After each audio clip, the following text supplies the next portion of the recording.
Hola mis amigos, bienvenidos a una semana más del Poder de la Enseñanza. Mi nombre es Omar, muchas gracias por acompañarme el día de hoy. Es un placer para mí estar con ustedes a través de las escrituras, a través de estas clases, a través de este manual que estamos leyendo este año, a través de este canon de las escrituras. El objetivo no solamente es brindar información, sino también poder brindarles alternativas para que puedan enseñar ese conocimiento a los demás. Así que disfrutemos de ellos porque de esa manera nos vamos a poder edificar. Disfrutemos de esos mensajes o de estos mensajes, de estas historias, de estas enseñanzas para poder venir a Cristo, que ese es el objetivo. Así que vamos a empezar la clase. Hoy día, como saben, estamos estudiando este año Doctrina y Convenios.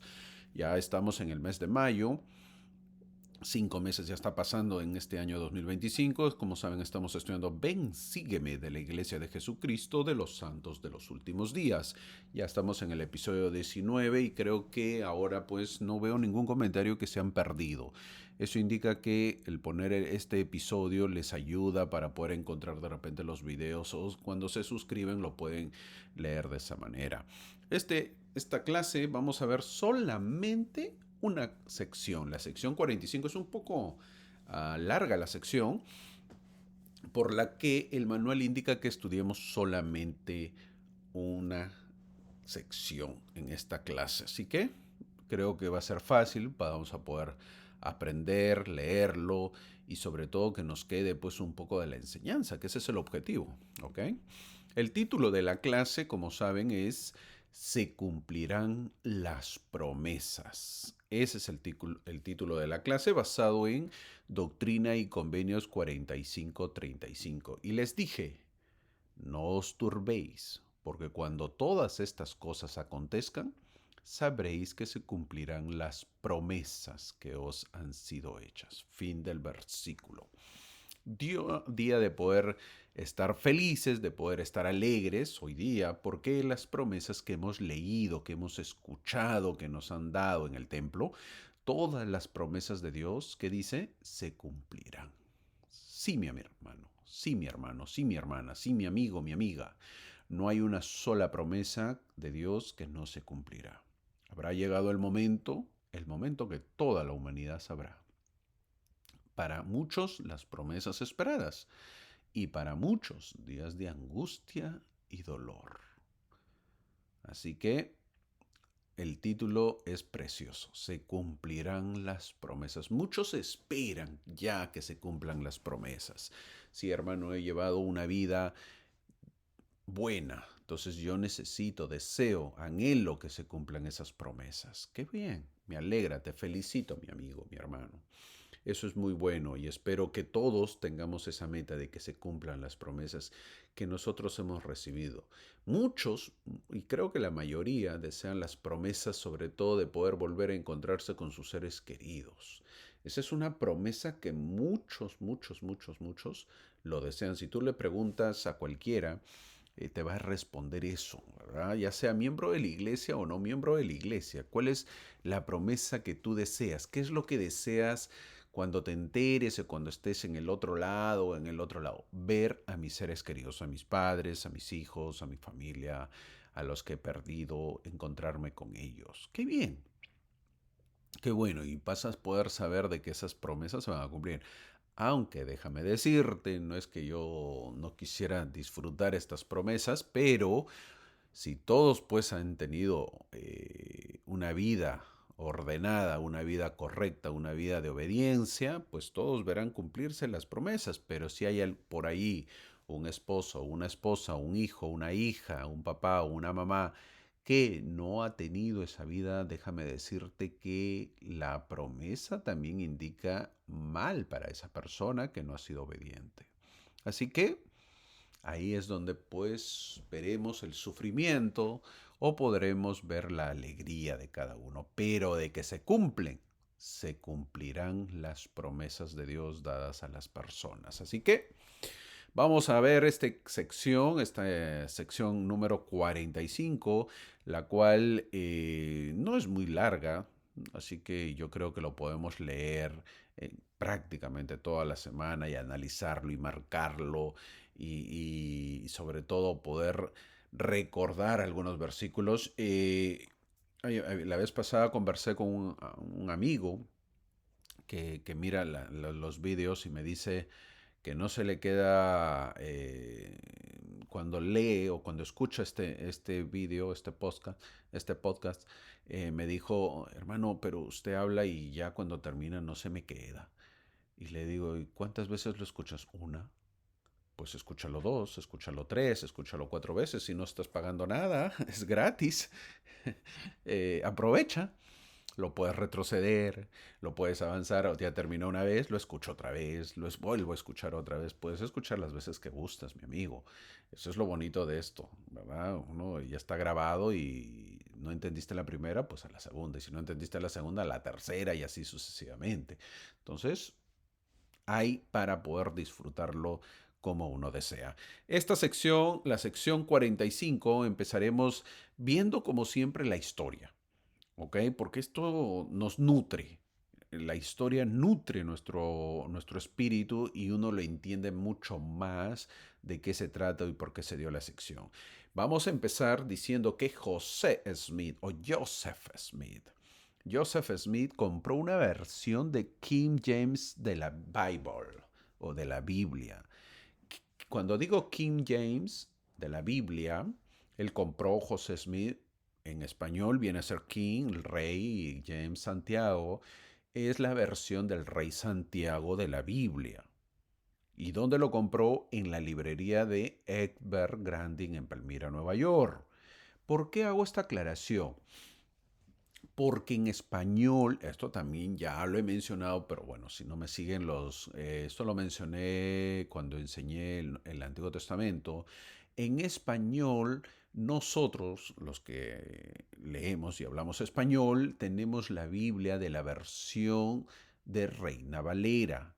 Pero en inglés, la mejor versión y la que la iglesia ha autorizado es la versión de King James, que viene a ser la versión del Rey Santiago.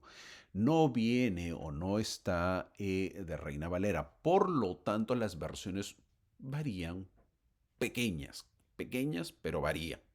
Entonces, por eso hago la aclaración. José Smith compró una versión del Rey Santiago de la Biblia en inglés en la librería de Edgar Garandin en Palmira, Nueva York. ¿Se acuerdan? Sí, donde mandó él a traducir, a imprimir lo que es el libro de Mormón. Mientras, pues ahí se imprimía el libro de Mormón, él compró una Biblia en el piso de arriba, se imprimía en el segundo piso. Poco después de la... ¿Por qué hago esta aclaración? Porque poco después de la restauración de la iglesia, ¿cuándo fue? En 1830, la principal tarea de José Smith fue revisar esta Biblia. Es decir, empezó a leer la Biblia, ya terminó con el libro de Mormón y mientras ahí lo imprimían, él se compra su Biblia y empieza a revisarla. Y llamó a esta revisión su nueva traducción.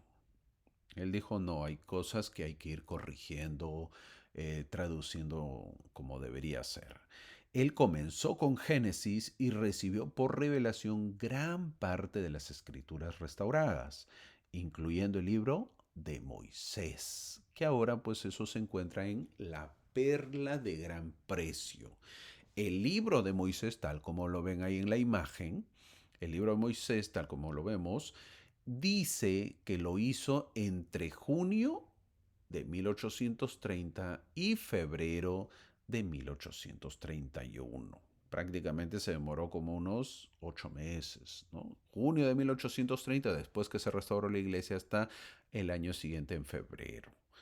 Todo eso, el libro de Moisés. Explica cómo Enoc, en ese libro, en el libro de Moisés, explica cómo Enoc guió a su pueblo a erradicar la pobreza de forma unida y a vivir pues con un solo corazón y una sola voluntad. Esto, hago un paréntesis grande para poder saberlo y entenderlo, a José Smith dicen los estudiosos que esto a José Smith le llamó la atención, le impactó el saber de que Enoch pudo guiar a su pueblo y se erradicó la pobreza de forma unida y vivieron todos de un solo corazón. Y la pregunta es, ¿por qué no lo pudo hacer José Smith? Eso es lo que dicen los estudiosos. Entonces, al saber la historia de Enoch, José Smith dijo también, esa puede ser mi tarea para yo guiar a este pueblo y juntos ser, obviamente, como el pueblo de Enoch. Un deseo puro, un deseo bueno, un deseo correcto. ¿No te gustaría? ¿No te gustaría pertenecer a la ciudad de Enoch, al pueblo de Enoch? ¿No te gustaría ser como el pueblo de Enoch? Y ojo, ¿qué sucede después? Toda esa ciudad es elevada al cielo, dicen las escrituras.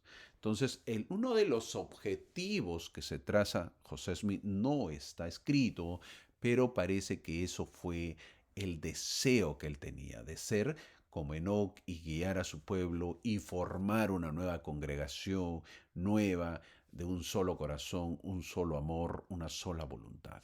Obviamente no lo logró, no se hizo. ¿Y eso de quién depende? No, no depende del profeta, depende pues también del pueblo, si está justo, si es correcto, y si no es justo y si no está preparado.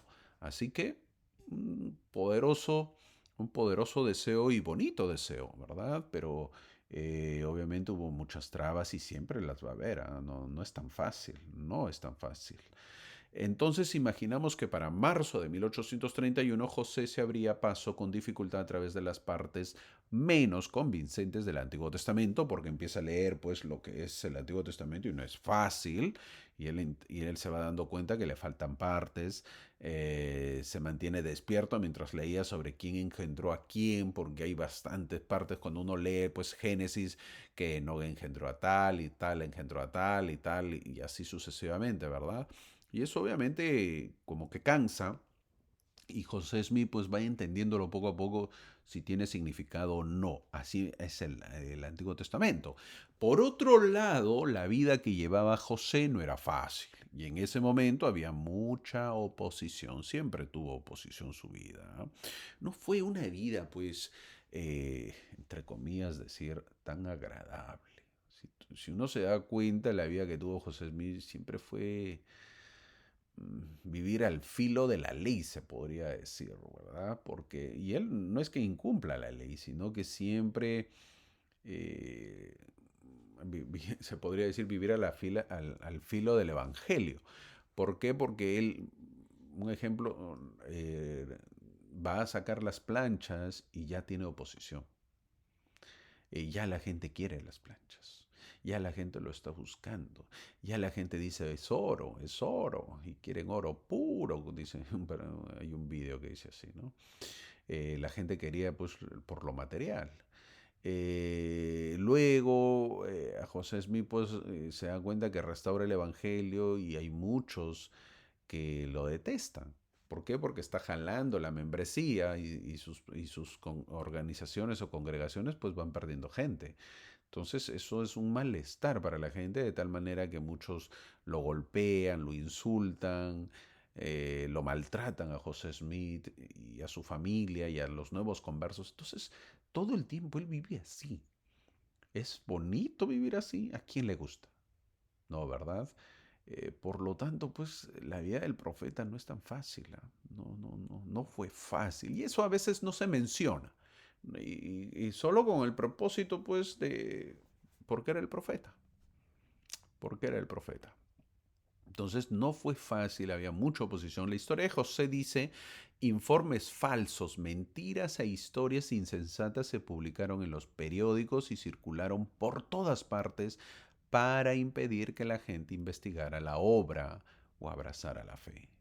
Pero para alegría de los santos que tuvieron que luchar contra todo lo que el prejuicio y la maldad pudieron inventar, él recibe la sección 45. ¿Para qué? Para darle fuerza y para contrarrestar lo que se venía diciendo en ese momento del pueblo mormón, del nuevo pueblo mormón, del nuevo pueblo converso al Evangelio. Habían informes falsos, muchas mentiras, historias insensatas, y todo siempre se publicaba en los periódicos, eran pueblos pequeños, pero pues al publicarse en los pueblos, toda la gente lo sabía. Entonces eso como que dificultaba pues el poder unirse a la iglesia o maltratarlos a la iglesia. Y eso circula por todo lado. Entonces, en vista de eso, ¿qué es lo que hace el Señor? Revela, da su revelación de la sección 45. La sección 45 es una revelación inusual, no es tan correcta, no porque está mal la revelación, sino como que no encaja, ¿verdad? Porque es inusual. El Señor trata de poder consolar y advertir a su pueblo. Es un comentario sobre uno de los pasajes más complejos e incluso controvertidos de la Biblia. Eso es la sección 45. Cuando hemos leído el Nuevo Testamento, no faltan intérpretes, por ejemplo, del discurso de Jesús en el Monte de los Olivos, en el Nuevo Testamento. Pero en esta sección, lo notable es que el intérprete en la sección 45 es el mismo Salvador. En el Nuevo Testamento se menciona el Monte de los Olivos y lo que el Señor habló, y su discurso que él dio, pero aquí es el Señor quien es el intérprete de eso. Este es el mejor texto del mundo para comprometer a Mateo capítulo 24, a Marcos capítulo 13 y Lucas capítulo 21. Se podrían consultar numerosos comentarios sobre Mateo 24 y encontrar todo tipo de análisis. Estos serían útiles, quizás, pero la sección 45 que vamos a leer el día de hoy es la única fuente en la tierra en la que el Salvador del mundo, Jesucristo, interpreta y aplica su propio discurso en el Monte de los Olivos. Es decir, es un poderoso y poderosa sección. La sección 45 es un resumen de la conexión entre el Antiguo Testamento, el Nuevo Testamento y la restauración del Evangelio a través de José Smith. El Salvador que lo revela es el Dios de Enoc, sobre quien José ha aprendido tanto recientemente en su revisión del Génesis y la recepción del libro de Moisés. Imagínense toda la revelación que estaba recibiendo José Smith. Poderoso, ¿eh? Debe ser increíble un hombre que recibía revelaciones y revelaciones. ¡Wow! Todos los días prácticamente sale que hay revelaciones, fluye y fluye y fluye sobre el profeta. Ahora está aprendiendo sobre el Antiguo Testamento, ha aprendido acerca del gran Moisés, cómo recibe, y tú lees el libro de Moisés en la Perla de Gran Precio y es otra cosa, pues es otra dimensión. ¿Por qué? Porque te habla del mundo preterrenal, algo que obviamente tú lo vas entendiendo, pero tienes que ir al templo y el templo pues ¡boom! Se te abre un poco más.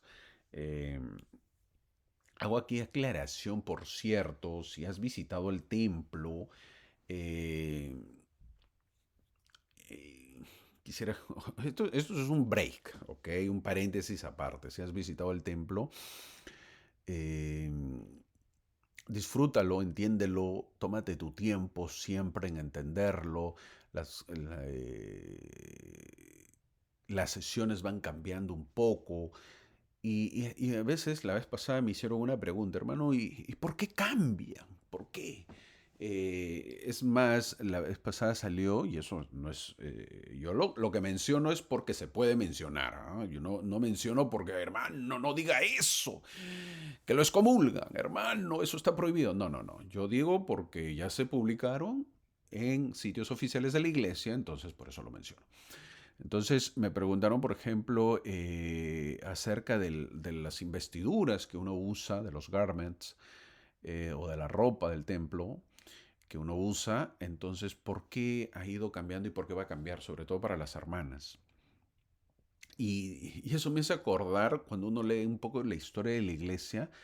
Para que tengas una idea, nosotros estamos en el año 2025 y la iglesia ahorita estamos en el año leyendo, estamos en el año 1831 y todavía no se ha dado, porque no hay templo, no se ha dado la ropa del Carmen para esa época.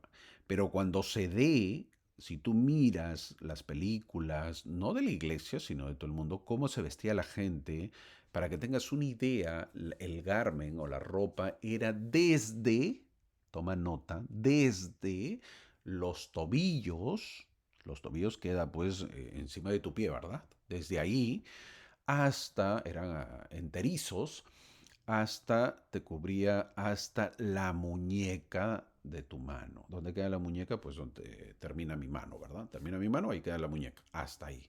O sea, era un enterizo, era como un vestido que tenías que usar. Así era la ropa del templo antes. Te guste o no te guste.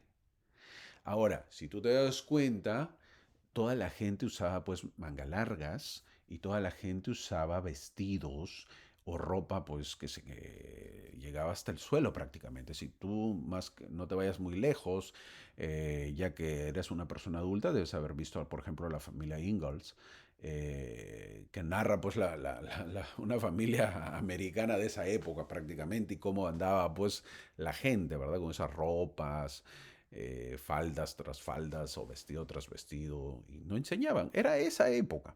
Entonces la ropa es así. Luego fue cambiando. Obviamente la moda va cambiando, la ropa de las personas va cambiando.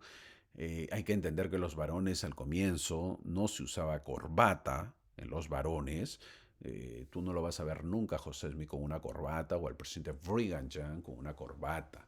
Eso es moda de los años 1920, 25, 30, ya por ahí empieza de esa manera y a usar esos trajes. Pues no, el traje siempre ha habido, pero la corbata no ha habido. Ahora es prácticamente si uno no va con corbata a la iglesia, pues anatema seas, ¿no? O sea, te ves mal y porque todos lo usan. No podemos usar michi, lo que viene a ser la corbata, el corbatín, como se llama, o alguna cosa. Sí se puede usar en realidad, ¿ah? No digo que no, pero para ser como los demás, pues hay que usar corbata, ¿verdad? En el varón.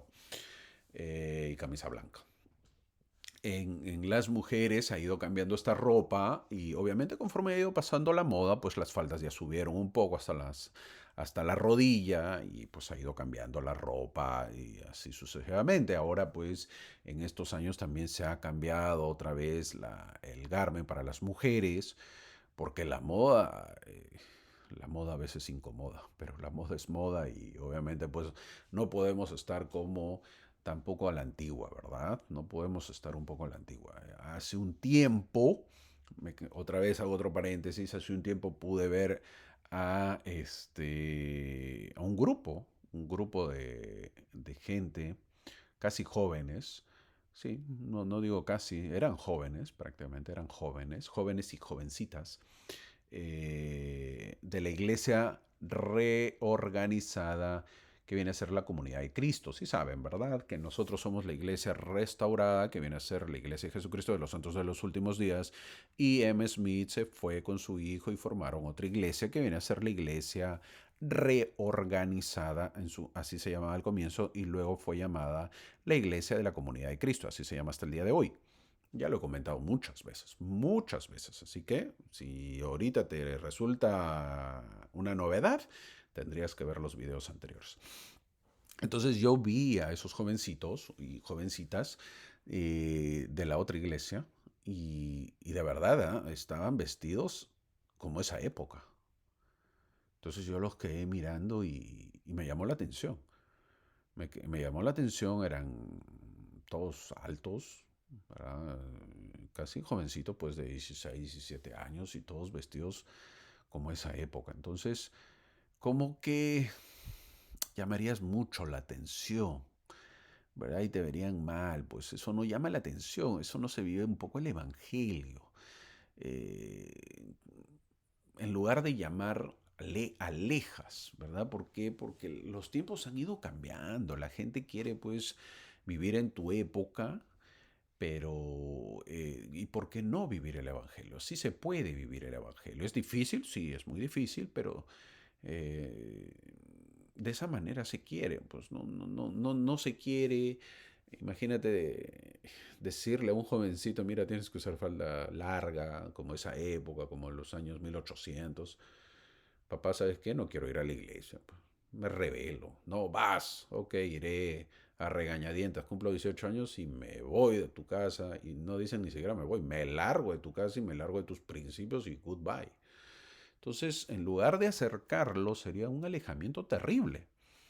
¿Verdad? Entonces, yo creo que la iglesia hace muy bien en esa manera. Es como las misioneras que ya usan pantalón también, ¿verdad? Y obviamente pues tienes que usar un pantalón holgado, se dice, no un pantalón apretado. En muchos lugares se sufre. O sea, si tú no has sido misionero, no sabes lo que se sufre. En mi época las misioneras usaban panties, tenías que usar panties, imagínense. Esa era la norma. Y pobres que no usen panties, no, uy, le llamaban la atención, hermana, sus panties.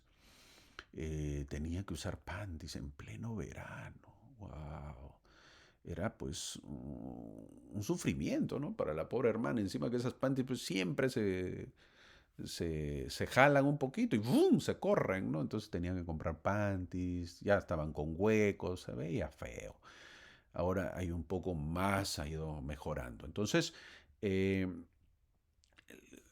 hice este break, ¿para qué? Para saber de que José Smith tiene que enfrentar todo esto, sabiendo que está con una iglesia que se tiene que ir adaptando, y la iglesia en esta época se ha ido adaptando. Eh, Ahora, ¿qué tiene volviendo al tema, a la clase, qué tiene de esta sección de especial?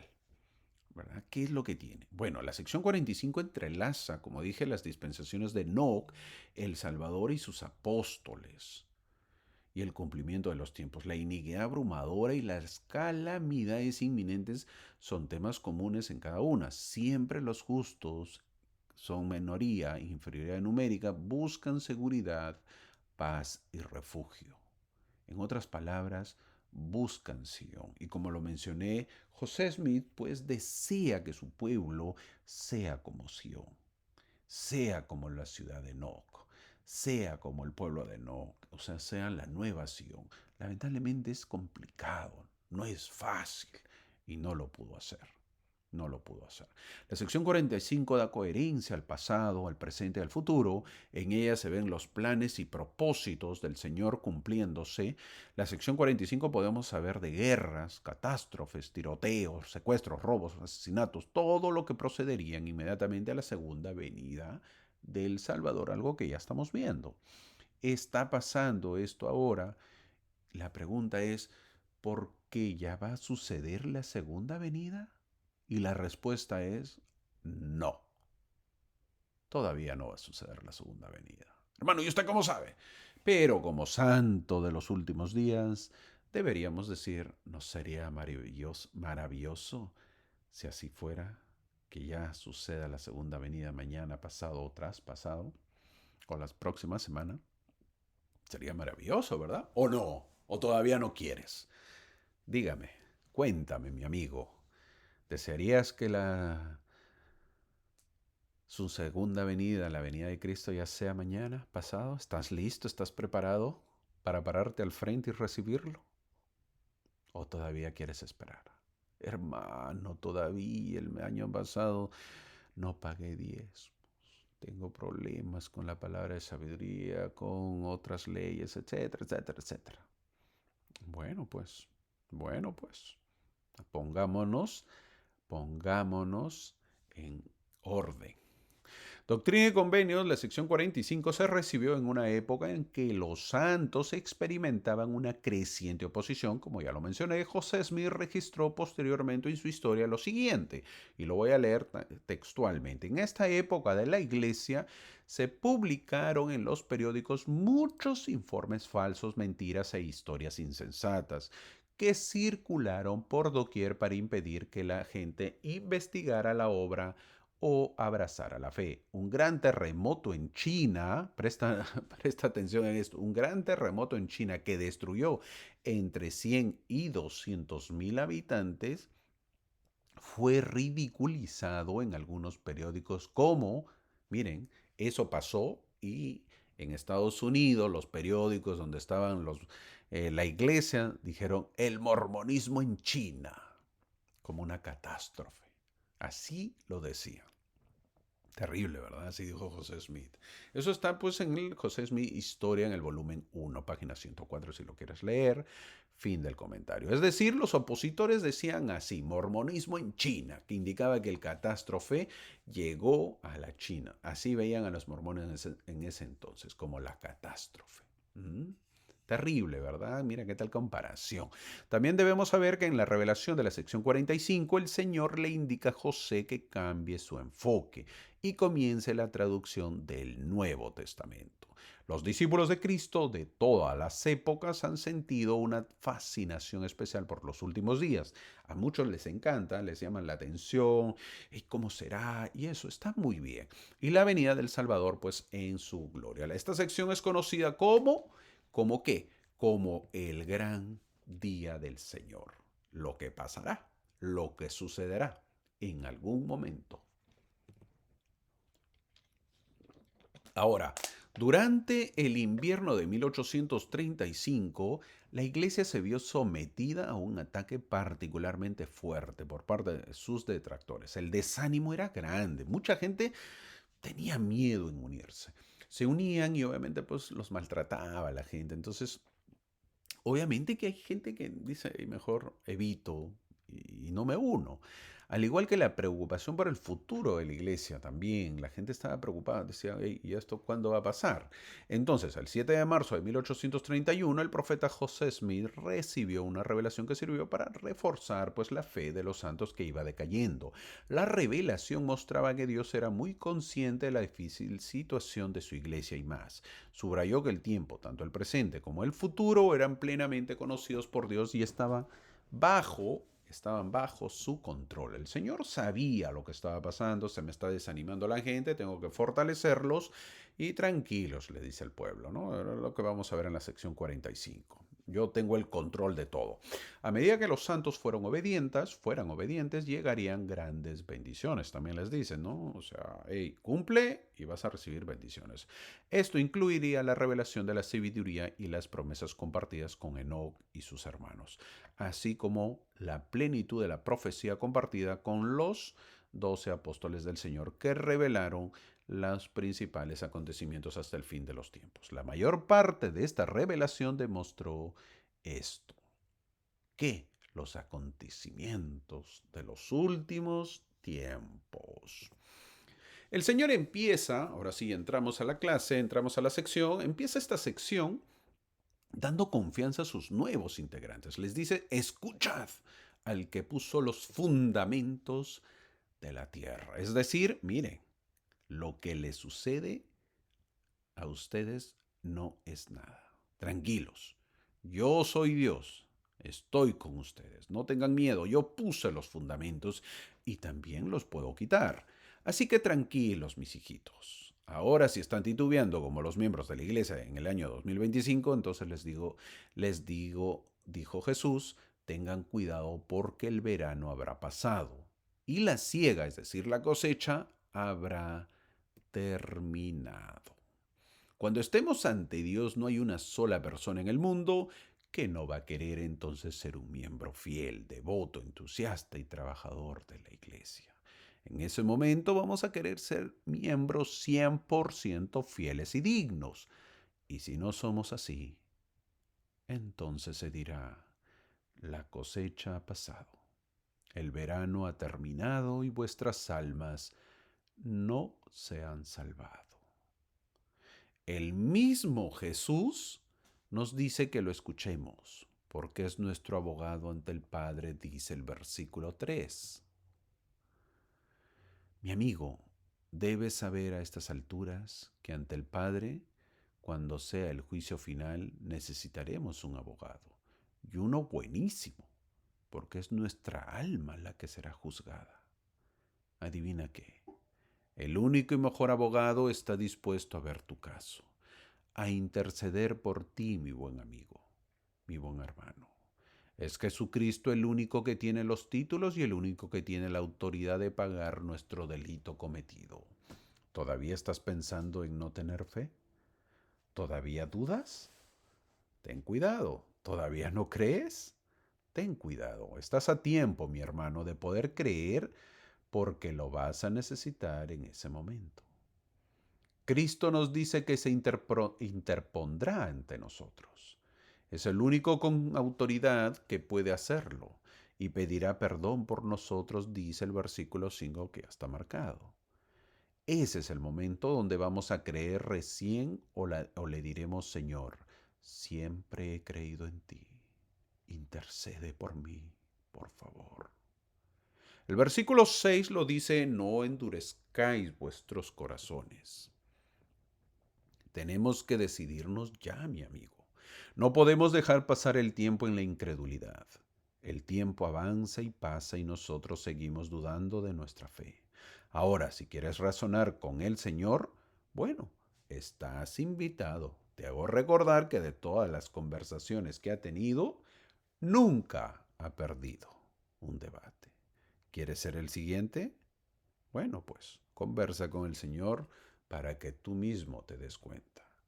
Ahora, el Señor como ánimo nos dice que ya hubo una ciudad que sí cumplió los requisitos y fue la ciudad que ya mencioné, la ciudad de Enoc, a quien los separó de la tierra y fueron llevados ante él, porque dice, a quienes recibí, dice el versículo 12.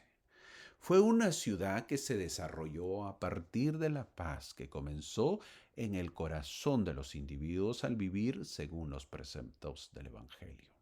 Quizás en estos tiempos no vivamos así, pero eso no indica que nuestro hogar no pueda ser una ciudad de Enoc. Nosotros tenemos que vivir de esa manera.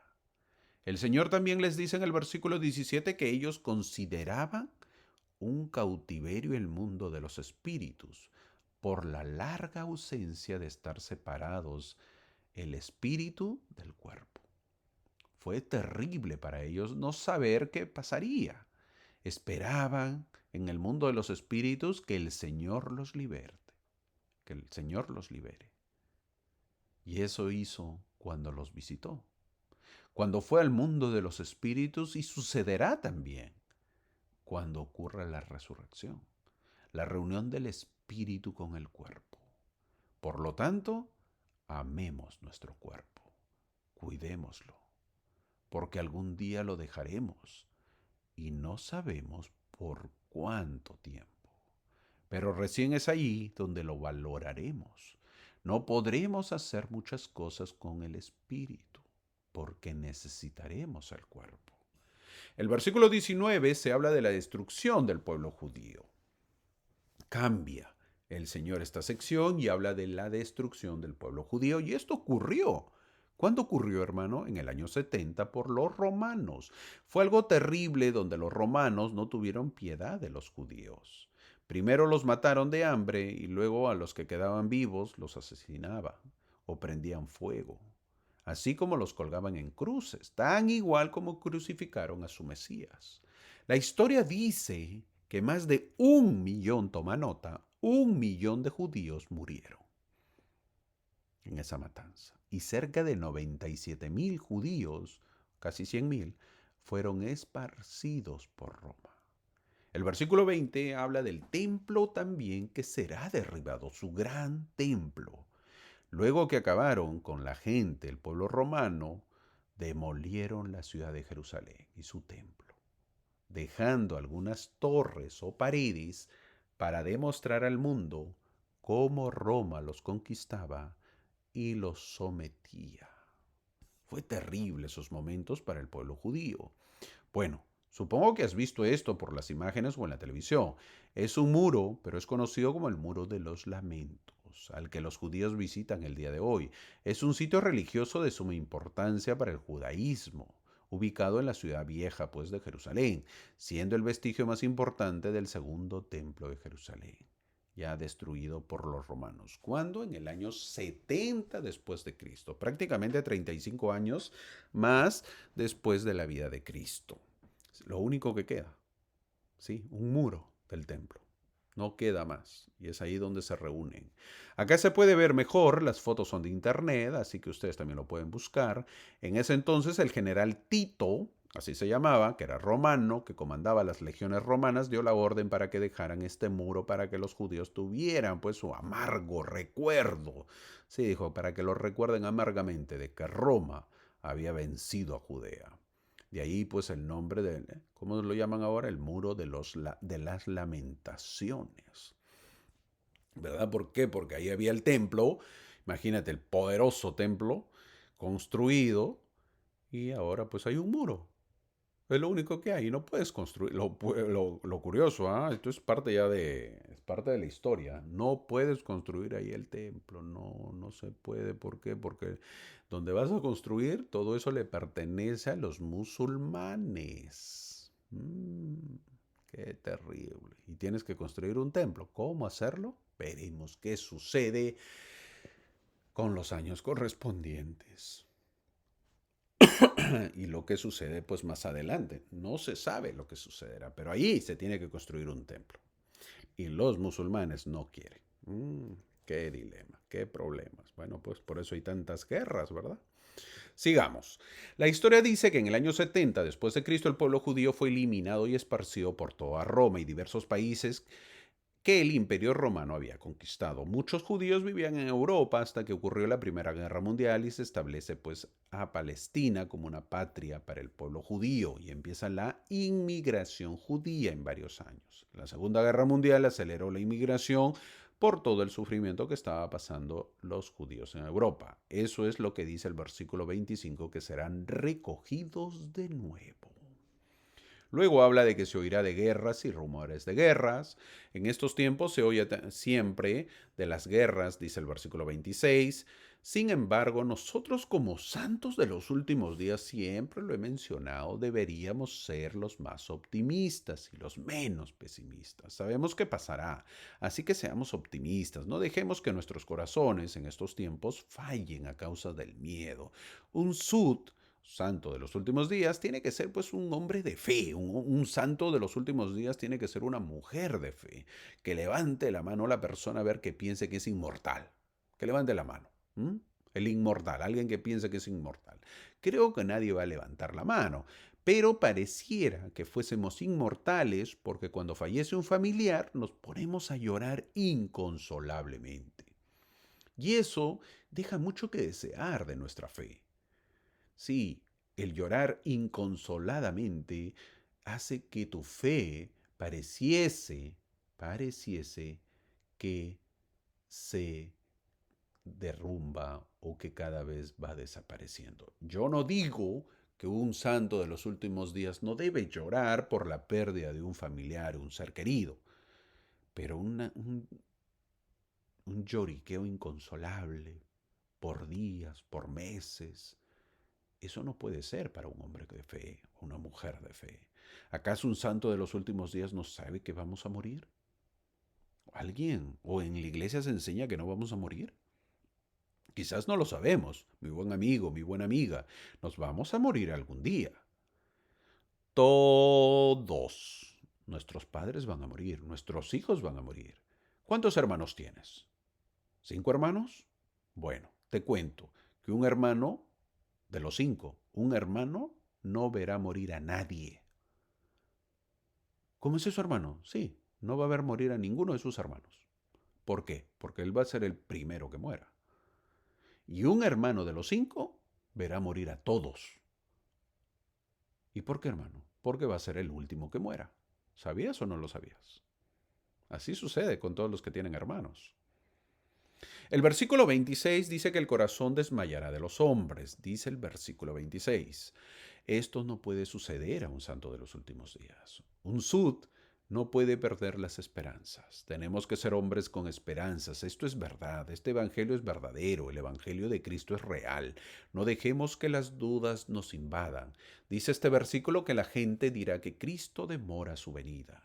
El mundo puede decir que Él retrasa su venida hasta el fin de la tierra, pero no conocen los pensamientos ni los caminos del Señor, y nosotros, claro que lo conocemos y somos hombres de fe.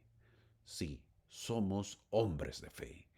También habla de una enfermedad desoladora que cubrirá la tierra, dice el versículo 31. Ha habido varias. La gripe ha matado a millones hace muchos años. Luego vino la epidemia del SIDA, donde murieron millones y ahora ya pasa como desapercibida. Luego vino la epidemia del COVID, que muchos de nosotros hemos pasado. Al parecer todavía faltan más enfermedades. Quizás sea para tener miedo, pero el versículo 32 dice que sus discípulos, es decir, nosotros, estaremos en lugares santos y no seremos movidos. ¿Y cuáles son los lugares santos? ¿Cuáles son? El versículo 32 lo aclara y lo dice. ¿Cuáles son los lugares santos para un sud? A voz en cuello podemos decir el templo que se ve en la lámina, pero no olvidemos que también son la capilla, nuestras iglesias y, ¿por qué no, nuestros hogares? ¿Te gusta tu hogar? ¿Es un lugar santo tu hogar? Los que viven en tu hogar, ¿les gusta vivir? ¿Y son felices viviendo allí o quizás no sean felices? Quizás no seas feliz viviendo en tu hogar, mi buen hermano. A veces vivir con muchas familias no es tan agradable y lo mejor es vivir aparte, pero siempre nuestros hijos tienen que saber que su hogar es el lugar más bello para vivir. Nuestros hogares tienen que ser lugares santos, aunque el mundo esté en conmoción. También menciona luego las catástrofes que ocurrirán en el versículo 33 y obvio que como seres humanos no nos gusta saber las fechas y los tiempos, nos encantaría saber cuándo ocurrirá todo esto. Y el versículo 37 habla de una parábola. Al dar la parábola de la higuera, Jesús revela y a la vez mantiene oculto el tiempo de su venida. Se abstiene de especificar el día o la hora en que se cosecharán los higos, dejándonos en un estado de esperanza expectante y trabajo continuo y siempre que debemos perseverar. Un santo de los últimos días que teme al Señor, dice el versículo 39, que estará esperando que llegue el gran día. Luego se habla de lo que ocurrirá en los cielos y en la tierra, dice el versículo 40, y habrá sangre y fuego, dice el versículo 41. Todo será caos, hasta que veremos al Señor, dice el versículo 44. Hay una hermosa promesa. Los santos que hayan dormido saldrán para recibirlo, dice el versículo 45. Estos versículos que menciona se conoce como la primera resurrección. Es decir, cuando el Señor venga con sus ángeles, los muertos resucitarán. En estos versículos se llama los que habéis dormido en paz. Es decir, se levantarán a recibir al Señor en su venida. Con todos los santos que lo reciban caerá el brazo del Señor y luego pondrá su pie sobre este monte, dice el versículo 48. El monte de los olivos se dividirá en dos cuando el Señor venga. Sí, cuando su pie se partirá, cuando ponga su pie se partirá en dos. Esto ya lo he mencionado también en la clase del Antiguo Testamento y del Nuevo Testamento, pero es en ese momento que las naciones, dicen las Escrituras, que luchan en contra de Israel, se lamentarán, dice el versículo 49. Los mismos judíos se lamentarán de haberlo crucificado, dice el versículo 51, y los que pelean contra Israel también llorarán por pelear contra el pueblo del Señor. A veces vemos noticias, muchos están en contra de Israel. Consejo que yo les voy a dar siempre. Tengan cuidado, porque es el pueblo del Señor. ¿Quieres estar en contra del pueblo del Señor? Nos guste o no nos guste, no es México, no es Ecuador, Argentina, Perú o Estados Unidos el pueblo del Señor. Es Israel, su pueblo, y lo defenderá. Así que debemos evitar estar en contra de Israel. Será en ese momento que el Señor se revelará ante su pueblo. Sí, mi amigo, se revelará ante su pueblo y les dirá: estas son las heridas con que fui herido en casa de mis amigos. Soy el que fue levantado. Soy Jesús que fue crucificado. Soy el Hijo de Dios. En ese momento su pueblo se lamentará, dicen las Escrituras. Es cuando el pueblo amado del Señor, su pueblo Israel, reconocerá que cometió deicidio. ¿Has escuchado esa palabra? Bueno, pues toma nota. Aprendamos juntos. ¿Qué dijo, hermano? Lo repito de nuevo. Sí, su pueblo Israel en ese momento reconocerá que cometió deicidio.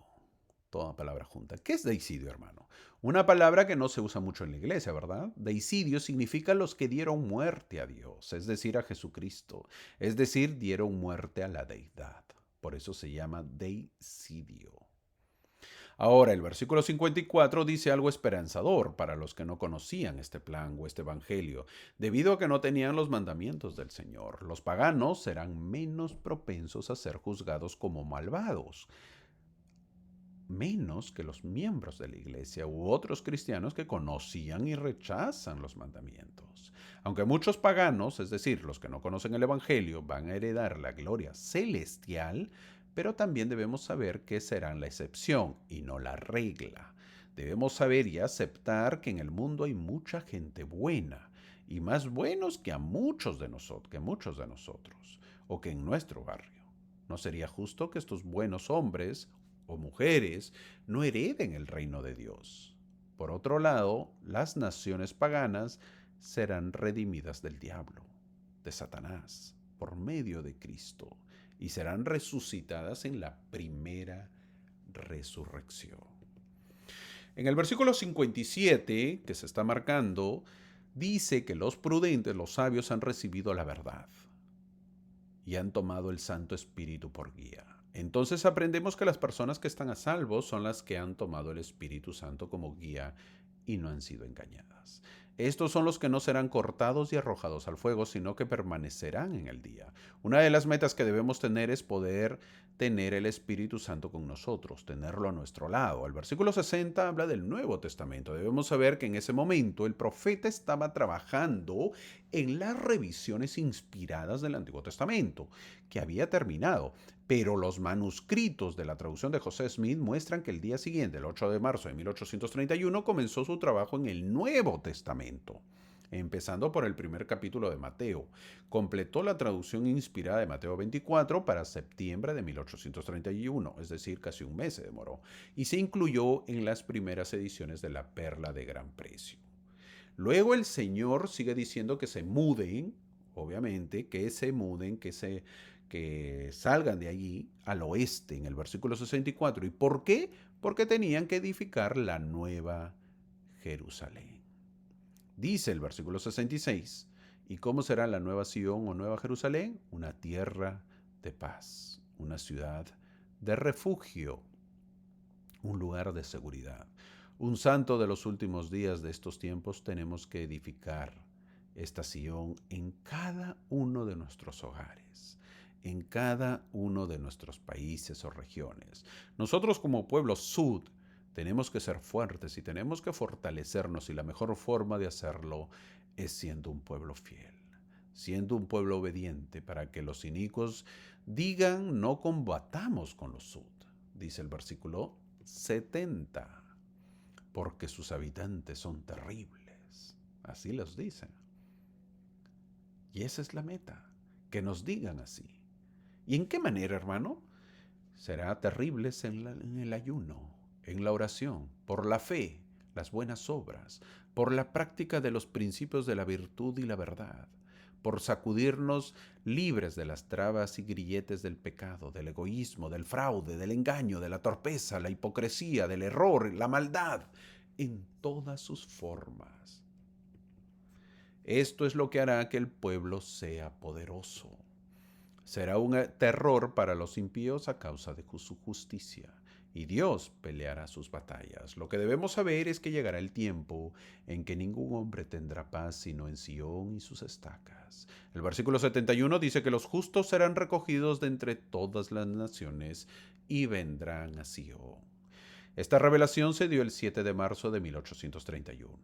La iglesia no tenía entonces ni un año de existencia, y muy pocos habían aceptado el Evangelio. Pero el Señor reveló por medio del profeta José Smith la gloria que debía llegar a Sion. Y le dijo que el pueblo de Sion debía ser recogido de todas las naciones. ¿Tú te imaginas tener esa revelación? Que tú recibas la revelación que el pueblo de Sion debía ser recogido de todas las naciones, y apenas tienes 40, 50, 100 o 200 personas. ¿Tú te imaginas ver millones? Eso solamente se puede con fe. Para los que critican la iglesia o el profeta José Smith, bueno, ¿qué opinas de esto? José fue un joven llamado a dirigir la iglesia, que entonces solo tenía 25 años de edad y que recibió esta promesa de que se establecería una Sion a la que se reuniría el pueblo de todas las naciones. ¿Tú te imaginas eso? Un jovencito de 25 años, hey, estás loco, cállate hombre, no digas eso. Es millones de millones que viven en el mundo y ¿cómo vamos a reunirlos? Esa es la profecía, esa es la revelación. Al final dice en el versículo 72 que no lo digan al mundo todavía. Y esto fue un problema. Toma nota, esto fue un problema. Cuando los santos se establecieron por primera vez en el condado de Jackson, Missouri, a veces fueron imprudentes con la información que compartían con sus vecinos. Muchos conversos se jactaban, pues, de que la tierra de Jackson sería toda suya con el tiempo, porque esa fue la promesa. Pero eso es imprudencia. Por eso dijo el Señor, todavía no les diga. Tales declaraciones solo inflamaron a los habitantes de Missouri. ¿Contra quién? Contra los mormones. Es decir, no fueron prudentes. ¿Y qué sucedió? Bueno, al final los mormones fueron echados y desalojados de ese lugar. Aprendemos que no debemos olvidar que somos un pueblo bendecido, a ser prudentes y que no debemos temer. Somos un pueblo protegido por el Señor, si siempre hagamos lo que Él dice, si siempre hacemos lo que Él dice y que perseveremos hasta el fin. ¿Cuál fue el motivo de recibir esta revelación? ¿Recuerdas? Porque hablaban mal de la iglesia y era necesario que el Señor pueda consolar a sus nuevos miembros que abrazaban el Evangelio. Poderosa, hermosa y bonita esta sección. Un consuelo que recibe el pueblo mormón. Sí, los pocos miembros, para que no decaigan su fe, para que sean fuertes. ¿Cómo está tu fe, mi amigo? ¿Sigues asistiendo a la iglesia? ¿Sigues siendo fiel? ¿Crees esto? Son revelaciones. ¿Las crees o las aceptas nada más? ¿Tienes fe en la iglesia, en su evangelio, en Cristo? ¿O tu fe cada vez va decayendo? Si va decayendo, te invito, mi amigo, a que busques tu fe, que aumente tu fe. Eso dependerá de ti.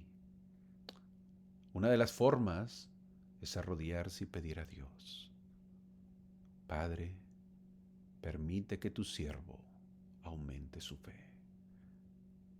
Por cierto, también recibirás una respuesta.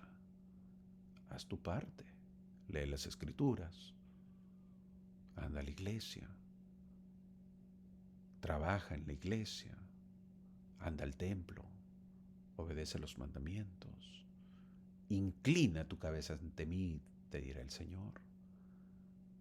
Sométete ante mí, que soy tu Dios, te dirá el Señor. Y si nosotros lo hacemos, ten por seguro que tu fe irá creciendo. Esta iglesia es verdadera. Las promesas se cumplirán en algún momento. Tengamos cuidado. En lugar de tener miedo que se cumplan, tengamos anhelo y deseo que se cumpla. Esto ha sido la clase del día de hoy. Que tengas una hermosa semana, sabiendo que eres un hijo especial o una hija especial, sabiendo que las promesas que tú has recibido, has oído y has escuchado o recibirás, se cumplirán. Ten fe en ello. Te espero la próxima semana. Muchas gracias por acompañarme.